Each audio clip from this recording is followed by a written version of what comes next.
Nabi kata, kalian akan berada di satu zaman, kalian melihat pada paginya mereka Islam dan pada petangnya mereka telah pun kufur kepada Allah. Ini zaman dia.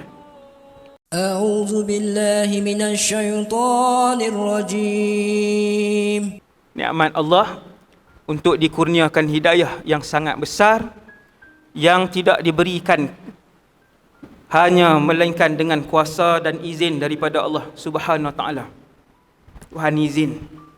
Kena bagi tahu dekat anak-anak, walaupun umur 4 tahun, walaupun umur 5 tahun, bagi tahu adik Islam, dan Islam yang adik pegang ni adalah daripada Allah Subhanahu Wa Taala.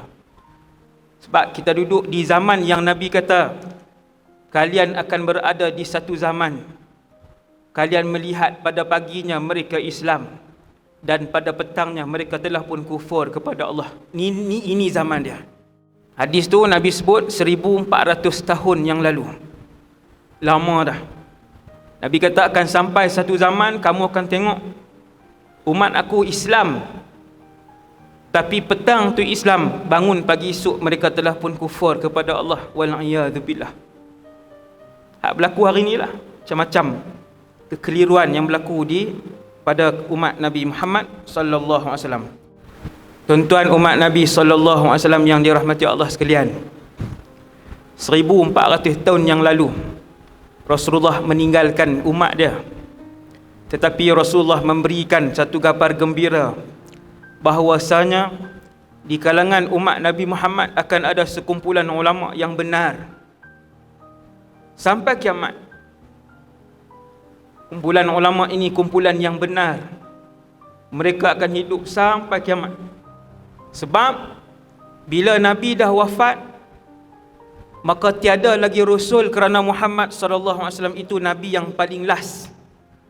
Dia Nabi yang terakhir. 1400 tahun umat hidup tiada Rasul. Siapa nak bagi tahu tentang hukum dan hakam?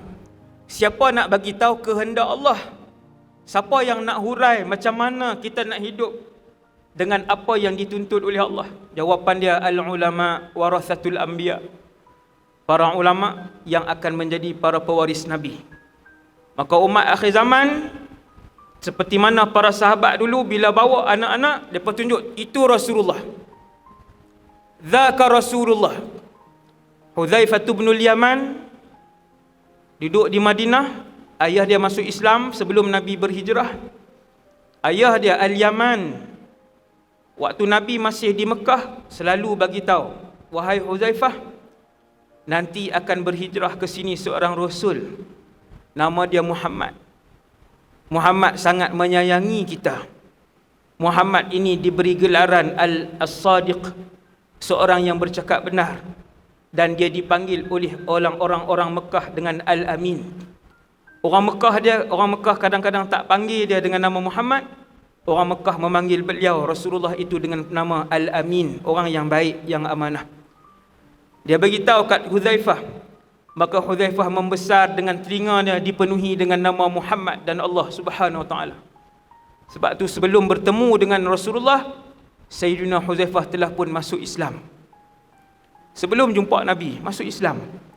Begitu yang sahabat-sahabat ajak kepada anak-anak. Ada seorang budak umur 2 tahun 8 bulan. 2 tahun 8 bulan. Saya bawa dia pergi kedai, bukan anak saya, anak jiran. Dah duduk jiran saya di sekolah kan. 2 tahun 8 bulan. Mereka pun selalu main rumah saya. Main-main dalam rumah lah apalah, budak-budak kecil lagi, tak pandai cakap, baru duduk 3-4 perkataan. Hari tu hujan renyai-renyai, saya buka tingkap kan, saya buka tingkap, kemudian basah lah. Dia pun kata acah kan, ustaz acah. Lepas tu saya pun tutup. Kemudian bila saya tutup, saya kata siapa bagi basah? Dia pun tengok saya, dia kata Allah bagi acah.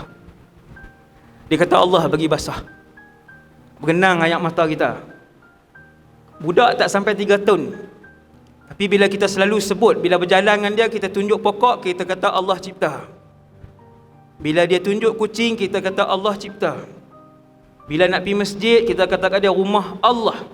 Jangan bising solat. Dia solat walaupun dia kecil. Tuan-tuan, itu cara para sahabat memperkenalkan anak-anak mereka kepada dengan Allah dan juga dengan Rasulullah sallallahu alaihi wasallam.